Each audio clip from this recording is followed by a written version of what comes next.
تو سوال اور آپ کا جو کرنٹ اکاؤنٹ ڈیفیسٹ ہے جی جی جی جی وہ اس میں امپروومنٹ نہیں آئے گی بلکہ جی جی اگر لیکن زیادہ import ہوگی۔ یہ کسی حکومتی وزیر سے ہم جانیں گے کہ آپ آئی ایم ایف کی باتیں بھی مان رہے ہیں اور سبسڈی بھی دے رہے ہیں، نتیجہ کیا نکلے گا؟ وہ شبر زدی پہ آ جائے نا کہ جی ٹائم جی ہی میں ختم ہو جائے۔ نظامی صاحب زیدی صاحب پہ آ رہا ہوں، لیکن زیدی صاحب پہ آنے سے پہلے یہ بتائیں کہ وہ نون لیگ کے مشیر تھے ہارون اختر صاحب، سنا ہے وہ prime minister honourable prime minister Imran Khan صاحب سے ان کی ملاقات ہوئی ہے؟ جی جی شبر زدی کو انہوں نے غصے ہوئے نے کہا آپ نے یہ ٹارگٹ نہیں کیا، یہ نہیں کیا، وہ نہیں کیا، فلاں نہیں کیا، عدل برداشت ہو گئے، گھر چلے جی پھر واپس آیا مناظ بلا کے، پھر اوپر سے اور فکر خراب آ گئے، انہوں نے کہا یار میں اب گھر جاتا ہوں، آپ جانے اور آپ کا اکانومی جانا۔ چلیں دیکھتے ہیں نئے چیئرمین ایف بی آر کون ہوتے نہیں ہیں۔ لیکن اب جو ہارون اختر صاحب ہیں جی ان کو اب آفر کا انتظار ہے، جی وہ تیار ہیں۔ ہی از ریڈی۔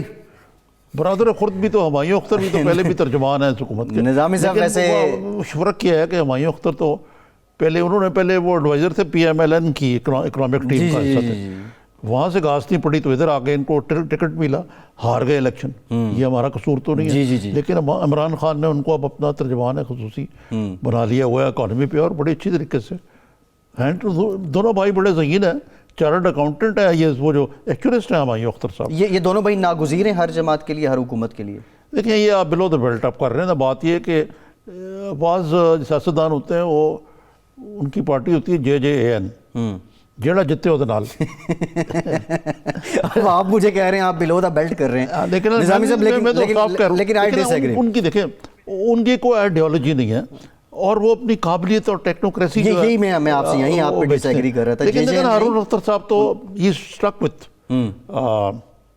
PMLN، سینیٹر بنا دیا انہوں نے۔ جی پرابلم یہ ہوا کہ ان کی امریکی شہریت جو ہے انہوں نے بعد میں چھوڑی، وہ ان کے اڑے آ لگ گئی اور ان کو فارغ کر دیا گیا۔ جی اب ایک عجیب انوملس سچویشن تھی کہ ہارون اختر جو ہے PMLN میں تھے، ہمایوں اختر PTI کی طرف سے الیکشن لڑ رہے تھے لاہور سے، جی جو ہار گئے۔ جی اب ہارون اختر صاحب وہ زر پردہ اس کو آرگنائز بھی کر رہے تھے، تو مطلب ہارون اختر صاحب ایک انتہائی ذہین و فتین اور قابل ہیں، اس معاملے میں کوئی شک نہیں ہے۔ تو آپ ان کو زیادہ ڈینیگریٹ نہ کریں، باقی ان کی نظامی صاحب میں ان کو بالکل آئیڈیالوجی وغیرہ کو بات نہیں کر رہا۔ آئیڈیالوجی دیکھیں پتہ کیا بات، یہ اینڈ آف ہسٹری ہے، یعنی تاریخ اور آئیڈیالوجیز کا وقت ختم ہو چکا ہے۔ نظریات کی سیاست یہ کچھ بھی نہیں ہے۔ اب بتائیے آپ کس کس کا نام لیں گے، آپ کہاں تک سنو گے، کہاں تک سناؤ گے؟ خیر اس کو چھوڑیں، نظریات سے یاد آیا اگلے دن یہ چودھری نثار صاحب لنڈن چلے گئے جی، نظریات سے یاد آیا اب کیا نواز شریف صاحب کے ساتھ صلح ہو جائے گی؟